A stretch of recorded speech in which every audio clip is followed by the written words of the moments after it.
So we were talking at dinner about when we first met what it was at that point called the Ecumenical Institute.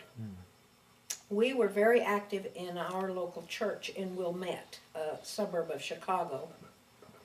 And several of our friends in that congregation, as well as our associate minister and our director of Christian education, had been to Evanston to take a weekday program that they were doing, which was a course called RS1. They did that course. That was the only one. And they were very skeptical about the whole thing. It wasn't anything that they encouraged me to be a part of. Don and I were very active in that church. It was a church that promoted open housing, which is something that we worked on in our Open housing meant? The North Shore of Chicago was pretty segregated, and It wasn't open. it was not open.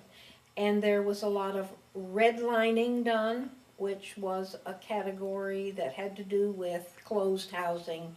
You just, if you showed up and were the wrong color or whatever, you just didn't even get shown houses. And we very much were part of a movement in those suburbs, which went particularly on Sunday afternoons to visit real estate offices and to tell them that it was time they opened the doors. Don and I were also responsible for the young people's group in our church, which in the early 60s had 120 kids every Sunday night. It was a big job. High school kids. And for 2 years running, we took them on a work camp, the ones that could go. We went down to the mountains in Kentucky to a mission, a little mission down in the hills that my mother found called Lend a Hand Mission on Stinking Creek. Stinking Creek was a place where the buffalo used to go to die. And so it was stinking by the time their carcasses rotted on the creek's banks. This was something these children had never seen. Now, there were no buffaloes there when we got there. But we drove across a bridge that arced across this creek, and there were no sides. There were no sides on these planks. You drove across planks. The first year we went, it was so hot that all these young people got so sunburned that they were just miserable. And we worked all day. They walked 2 miles up into the mountains, and they built a barbed wire fence around a 40-acre pasture.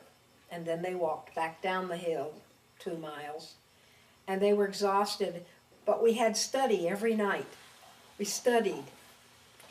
And then the boys slept in the barn and the girls slept in the house. The next year, it snowed. So that was just 2 of the adventures we had with those young people. We had a wonderful time. And then...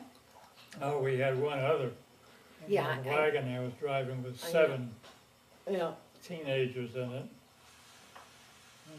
It was not, I hasten to add, not our station wagon. It was another loaner we got from somebody else in the church.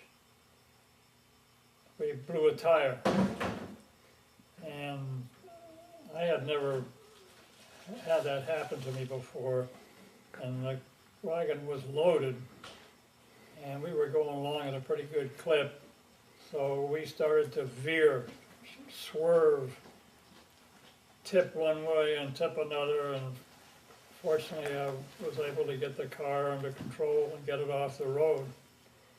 And all the kids cheered, and we were so glad that our little almost accident was over, and all we had was a flat tire. That was good.